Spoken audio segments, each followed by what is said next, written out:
much. Well, I'm pleased to be the program chairman this time. Well, maybe not, but I am the program chairman.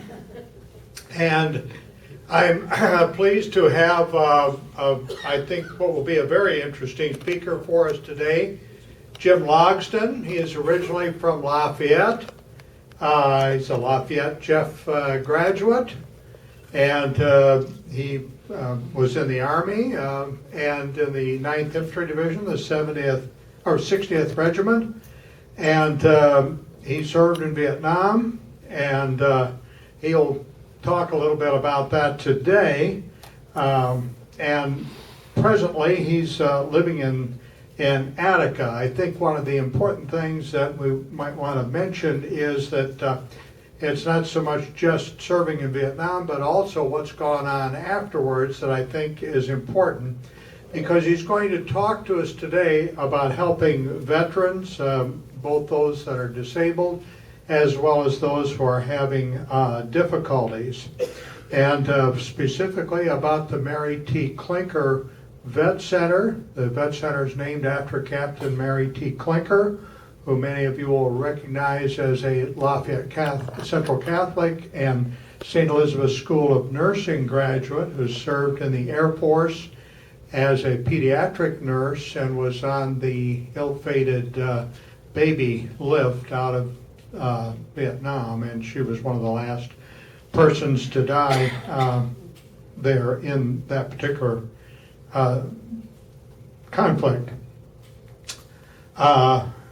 Now, one thing that I think I want to preface it just a little bit, and Jim's going to have some remarks about helping veterans, but I think it's very important that you understand that the Army, when I say the Army, the military has changed greatly from what you may or may not remember. Some of you may remember it fondly, some of you not so fondly. I think Rodney and Jerry and Ted will agree that the reason that the Army gave us reservists 2 weeks of annual training is to remind us why we got out in the first place. Isn't that right? So, but it's changed dramatically. And so what you remember isn't remotely what it's like. The demographics have changed greatly. When we were in the service, virtually all of the junior enlisted were single. The younger officers in general were single. You could always tell the career people. The officers had three things. A Rolex watch, which most people didn't have because you could get them cheap, but that's okay. And a sports car and a divorce. Now, the senior non-commissioned officers, I served with a lot of them on the advisory team, and they didn't have the Rolex or the sports car, but they sure as hell had a divorce. So, but the thing is, nowadays, so many of the young people that are in are married, and not just married, but they have children. And so when they get into difficulties after their service, not only are they having problems, and many of us recall the issues and so forth that surrounded Vietnam, but we're having some of the same sorts of difficulties, but now it's not just the veteran, but also his wife and children who are involved in the problem as well. And Jim has been working with this, and I think done some wonderful things, but there's things that we still might need some help with. Well, Jim's going to give us the story about Mary T. Clinker.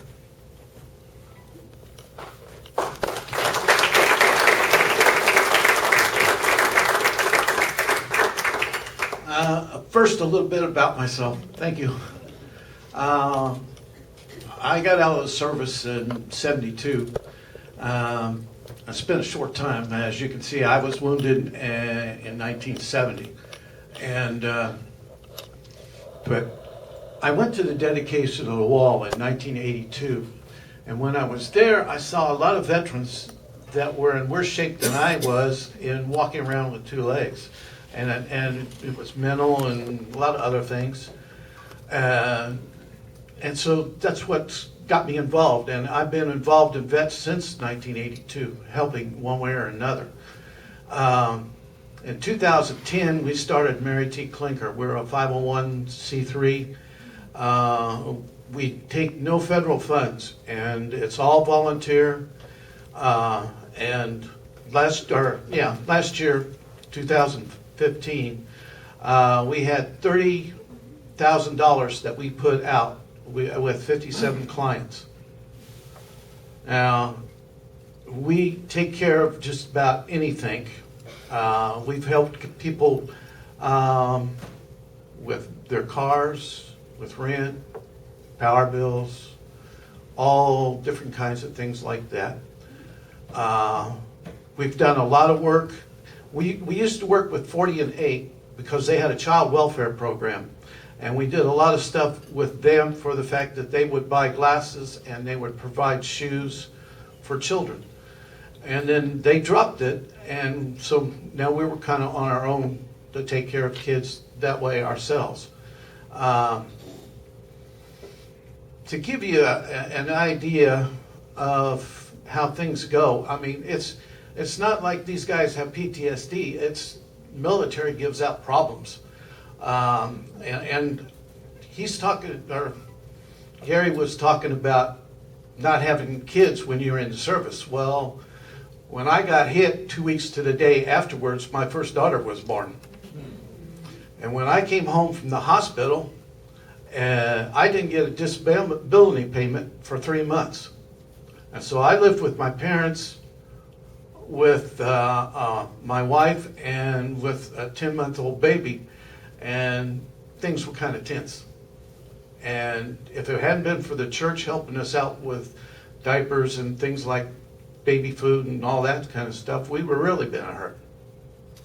And it still goes on to this day. And it's more so today than it was back then, because most of your average troops now are at 22, 24 years old before they're going into the service. And they're already married and they already have kids. So 50% of our clientele have children, and we have to deal with the whole family as a whole. The one good thing about our organization is once you come and work with us, we only have maybe 5% of people actually coming back and needing help again once we help them. And we're really proud of that fact, because we work hard at trying to keep people from losing the home.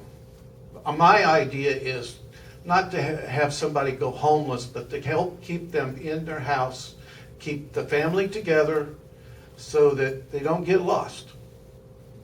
You know, if you get out and you're homeless, you kind of get lost in the system. And as of right now, transitional housing, as far as the veterans, had $69,000, and it's all gone now.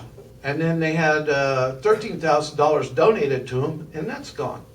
And that's these are just strictly homeless people, or homeless veterans.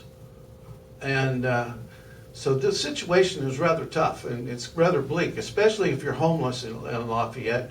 We really don't have a lot of options as to where we put a homeless person. We don't have enough vouchers to take care of everyone, literally. If you go up on the river, you will see a homeless village that's on the river with boxes and the whole bit. And my people take and walk the river to help these people. I have Carl, he's works with the clients, and he's a retired major from the Marine Corps. And he's very dedicated of what he does. Now, I used to do it, but my job now is to go out and find funding. And this year we're working on a pace of maybe $40,000 to $45,000 that we're going to be putting out this year, helping veterans. It's right now we're working with mostly First Desert Storm. And what happens with that is these guys get disabled or something on that order, and they lose their job, and they have no other job skills but that job that they had. And so it takes a period of time for them to get qualified into another job. And so we help them out through that time period. And they have teenagers, which is even more expensive than the little ones. And so you see where I'm going with all this. Just my own thing. I worked at I have a mechanical engineering degree, and I worked at one of the factories here as an engineer, and then I did a stupid thing and decided I could make more money working in the shop, and I went to the shop. Well, within about 3 years, they had a layoff, and I got laid off. Well, at the same time, I got laid off and got a divorce papers at the same day. I went from $100,000 down to $30,000 a year overnight, and had the same bills. And I've got guys that have the same problem, and that's what's going on. Now, one of the things that we do for fundraising is I have a friend that's in Goodland, Indiana, who's an organizer, and we created a thing called Good Stock, Restoring Hope. And Good Stock is a concert. And this year we're having the Kentucky Headhunters. We actually have 5 bands. The first gentleman is Rodney Watts, who's a 22-year vet, Iraqi vet. He sings country, and he's backed up with our open shows with Trace Atkins and Paisley and several other country guys that are making big money. And he's really good. We also have, this year, we have the 9/11 Memorial. It's a big semi that comes in and opens up to 1,000 square feet. And they fly in 4 firemen from New York that were actually in 9/11. The one gentleman that I know that's going to be there, he was a fire chief, and that day he lost 20 men from his post. And he will give guided tours of the 9/11 Memorial. And they do a very good job. So if anybody, this is next Friday and Saturday. Where? At Goodland, Indiana. They open up at 1 o'clock and they close at 7 for the memorial. I don't know if anybody here would like to go to the concert, but because it's more generated for younger people. I'm sorry. What can I say? I mean, I'm an old rocker, so, you know, what can I say? I like the Kentucky Headhunters, and I like good old rock and roll music. And that's what we're providing. I'll have some handbills up here if you're interested, and you can have them. And that's my story, and I'm sticking to it. I know where it is, but tell them where Goodland is. Goodland is about 45 minutes from here. If you take 52 bypass up to Fowler and then switch over to 55, which is right there at the stoplight, and another 10 minutes you'll be up on 24 and turn right and you're there. And it's at Foster Park, and Foster Park is right off of 24. You can't miss it. But we're planning on hopefully making anywhere from $30,000 to $40,000 this year off of this concert. With the Kentucky Headhunters are an award-winning band, and we're expecting a big crowd. Yes. I attended the dedication of the Vietnam Memorial in 1982, and it's one of the most moving experiences of my life, and I did not serve. And so when you said that, I don't want to take you off your focus of what you're doing here, but if you could share for 2 or 3 minutes how that affected you, because you said it changed your life, and it certainly had an incredible impact. A couple of us came from different parts of the country and met there. It was not a sunny day. It was a cool, cold, drizzling day. Yeah. And there were people from all over the country that could hardly walk. They were going up and touching the wall and grown men breaking down crying, and there weren't press lights and a lot of big publicity, and the Washington Post or the news people there. It was just, to me, an open, grieving wound for our country, and I did not serve. And so, if you could just share for a moment what your experience was, because you said it helped change your life. I agree with what you said. It was very heart-wrenching. I was there with 6 guys from Lafayette that were all Vietnam veterans. And we'd all went to school together. We all knew each other from probably freshmen on up. And I was running around with a Marine named Crowder, and we said we weren't going to march the parade because we just were tough guys and we weren't going to march in the parade. And so we followed the rest of the guys out that were in our contingent. And as soon as we got to Constitutional Avenue and getting ready to march down Constitutional Avenue, there was a little girl there, and to this day it still gets me, and I'm sorry, but she had a sign that said, "Welcome home, Vietnam vets."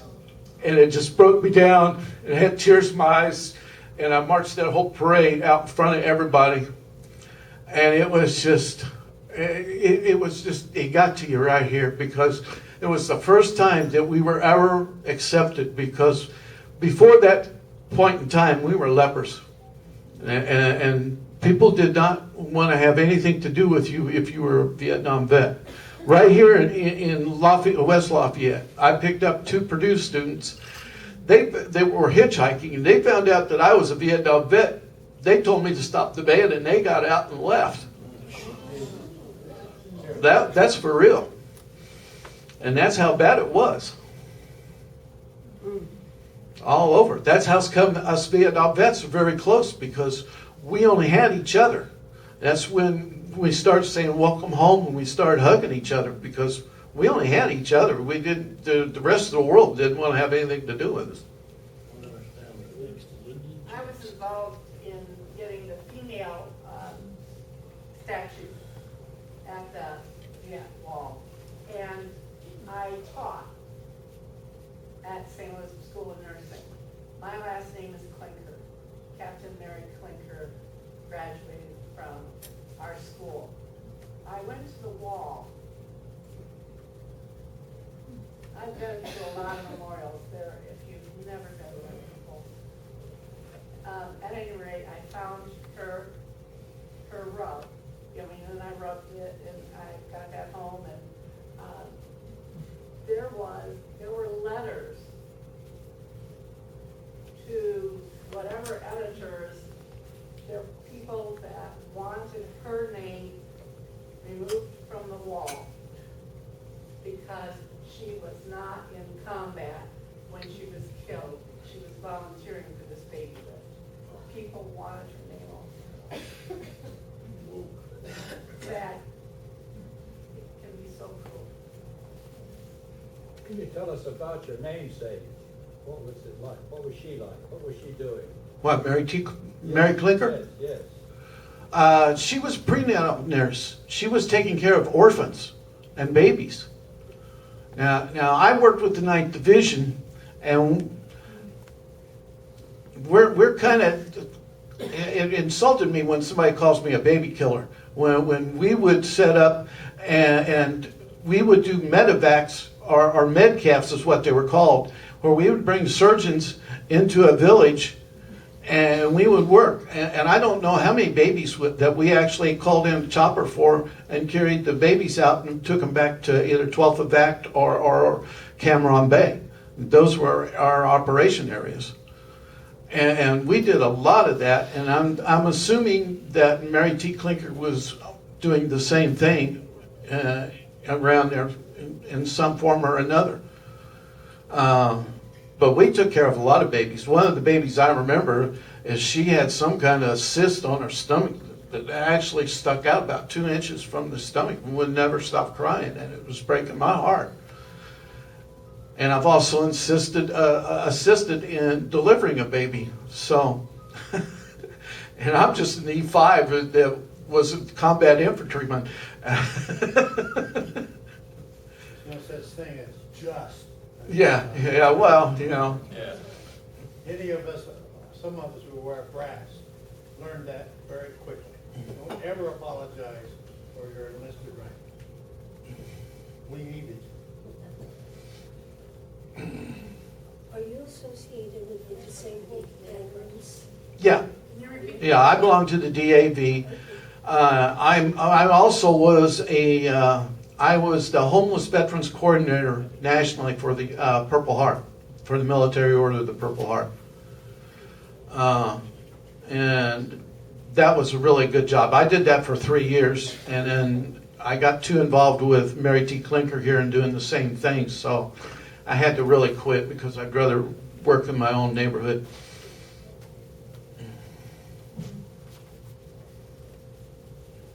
Any more questions? People don't know, I'm also a veteran, but there is a new memorial at Columbia Park Island. We dedicated that a few weeks ago. So all the Tippecanoe County veterans that were killed in Vietnam is on that memorial now. So if you want to go out there to the Columbia Park and see the new Vietnam memorial thing, there's all the names are on that memorial out there. So they added that to the memorial park, I think, a couple weeks ago. Yeah, I verified all the names that are on that memorial. So if somebody's got a gripe about it, you come see me because I'm the one that did it. Also, in Florida this weekend is the moving wall, in case anybody didn't know that. And the moving wall is worth going to see if you can't make it to Washington, D.C. to see the real one. It's an effort, it's worth it to go to Florida. That's my hometown. Thank you, and it's been wonderful talking to you all.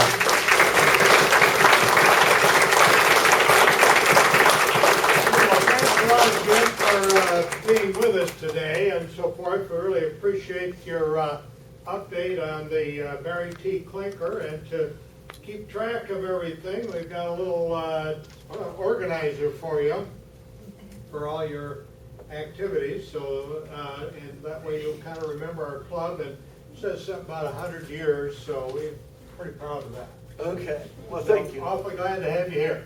Yes, we do. One of my grad students will be here, former grad student. Mercifully she's done, but she and her husband and family are farming, so it's going to be a new way of old-time farming. So I think you'll be quite interested. She has a business called Holy Cow Farm Fresh Products. So I think you'll find that quite interesting. Thank you, Gary. Thank you, Jim.